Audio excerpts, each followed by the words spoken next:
Hello, this is Andrea, and today we're going to talk about Daniel.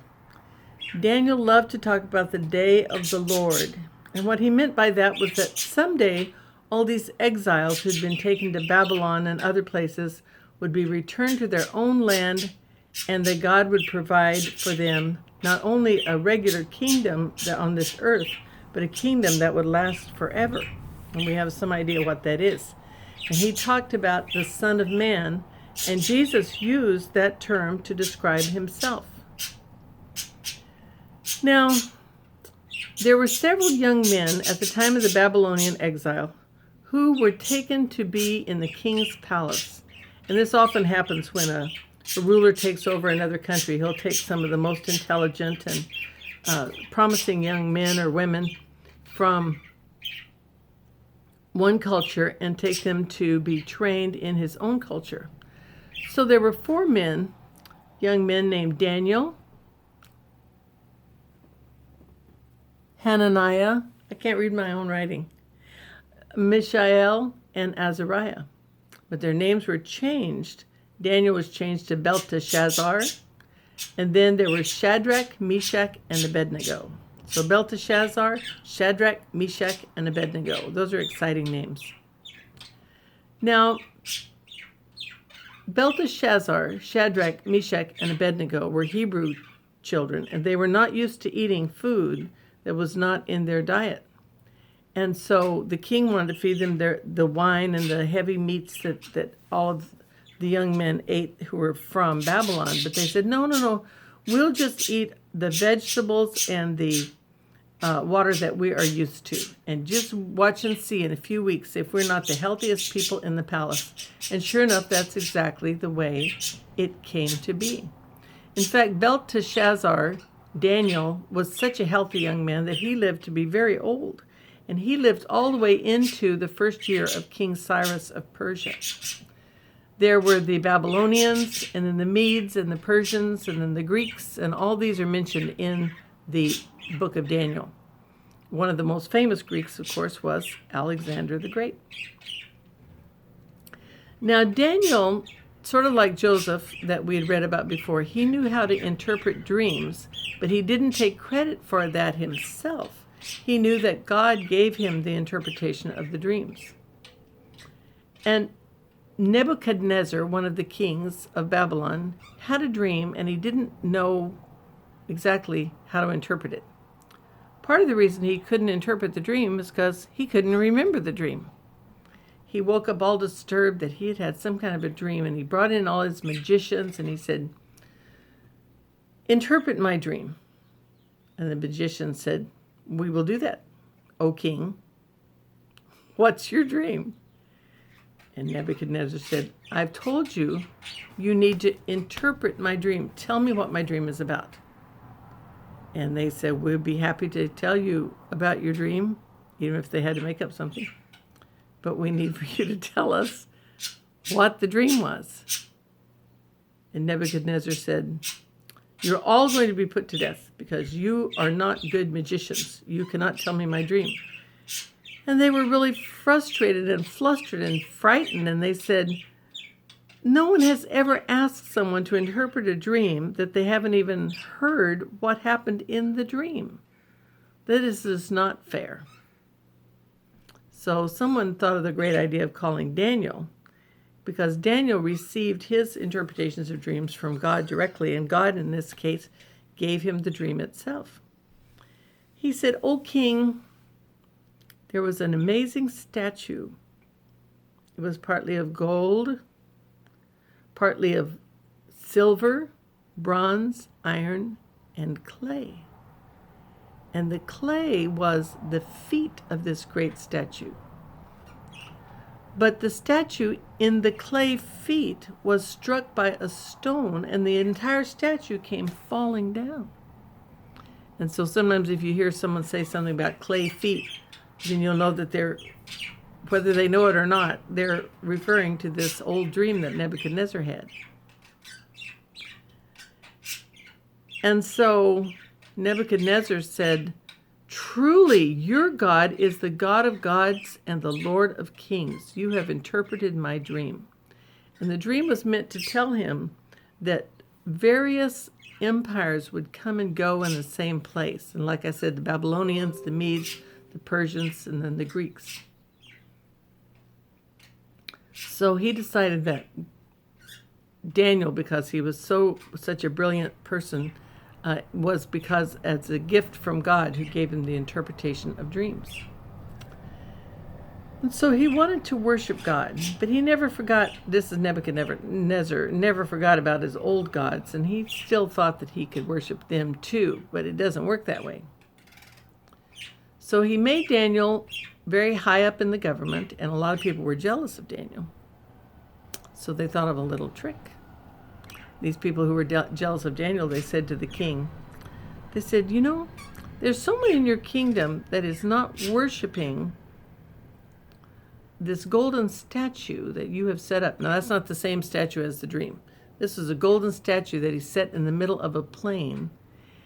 And he is not worshiping that statue.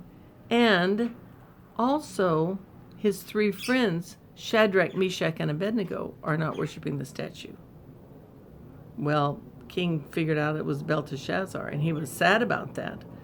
But he had made a vow that if someone didn't worship this statue, they were going to be burned in a fiery furnace.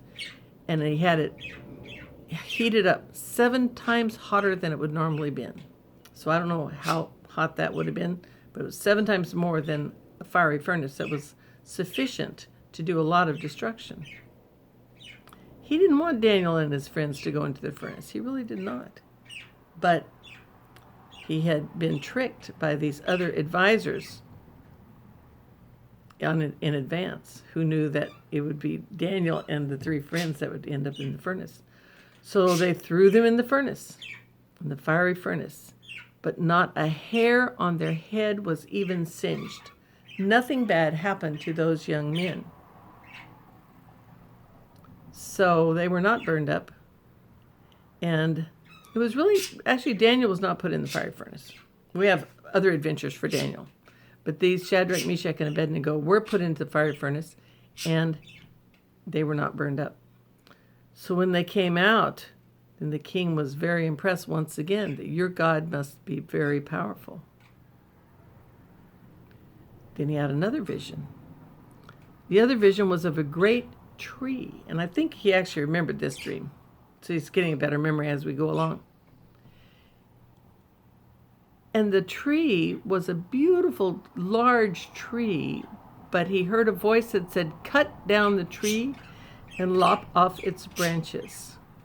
He should have known that that was another message from the Lord, and the message was about being humble and giving praise to God. But he didn't understand that.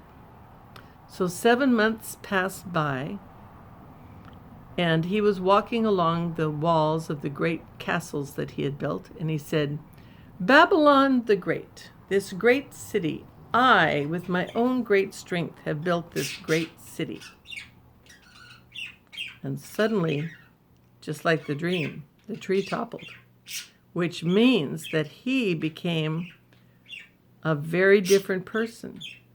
He sort of lost his mind, and he became, the great Nebuchadnezzar became a person who was just like a beast in the field.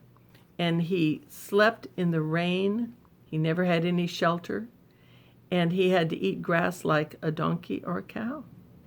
And this went on a long time, until finally he realized what had happened, and he worshiped God.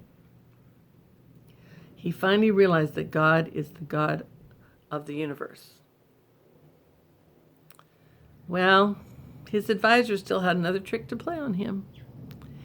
And they said, when the timbrels and the flutes and the lyres and the harps all are playing at once, everyone has to worship Nebuchadnezzar. He just couldn't learn. He just couldn't learn his lesson.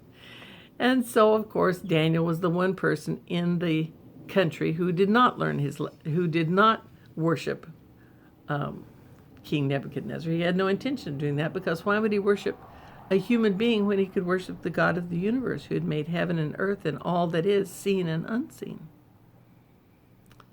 So, being tricked again by his advisors, the king had to put him in a lion's den. And the lions, of course, were, as lions are, very hungry. And you would have thought that the lions would have just jumped on Daniel immediately and eaten him for dinner. But no.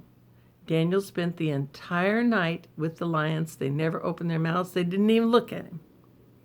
They just lived in peace. So the next morning, the king went to the lion's den and says, Daniel, Daniel, has your God saved you again? And Daniel said, yes, O king. The lions haven't moved all night long. And so once again, Nebuchadnezzar had to realize that God is the God of the universe. Some people take a lot of convincing. Now, the very last king of Babylon, the reason he was very last king is partly because of the way he behaved. The very last king of Babylon was named Belshazzar. Now, Daniel's name was Belteshazzar, so we don't want you to get them confused. But Belshazzar was a very, very disrespectful king, and he was especially disrespectful about the fact that many years before, his ancestors had taken the silver and golden articles from the temple in Jerusalem, and they had carted them off to Babylon. Well, that was a very sad time because the silver and golden objects in Jerusalem were very special to the people of God, and they were part of the worship of God. So this king Belshazzar, he decided he would entertain his guests by drinking from the goblets that would have been used in their religious services. Can you imagine how we would feel if someone took the goblets that were used in and the instruments and objects that were used in our services and used them just for fun or just for a feast? We wouldn't appreciate that. And so Daniel knew that this was a wrong thing to do. But what happened was that as Belshazzar's great feast went on, as they were drinking out of these holy receptacles, then suddenly a writing was on the wall. Now, what kind of songs were they singing? They were singing songs about worshiping wood and worshiping trees and worshiping rivers and worshiping all kinds of nature things. And they were mixing this with the worship of God who made heaven and earth. So you can see the contrast there. And suddenly, there was a finger that started writing on the wall.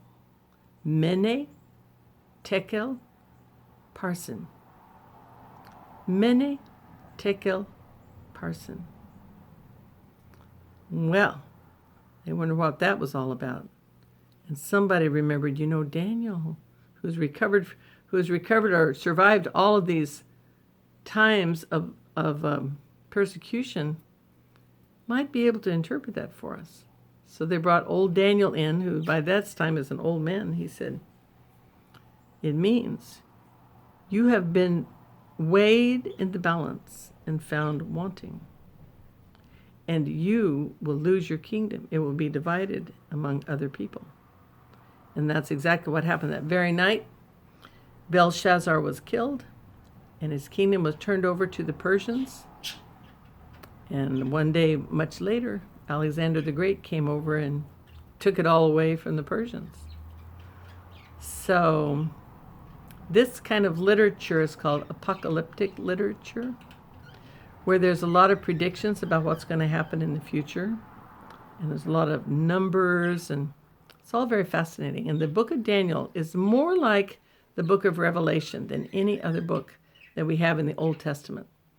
So the book of Daniel, the book of Revelation, they have a lot of amazing stories and events, things like horses and visions in the sky and all kinds of things. So Daniel was a real person, and he lived for a long, long time, and he was a great friend of God.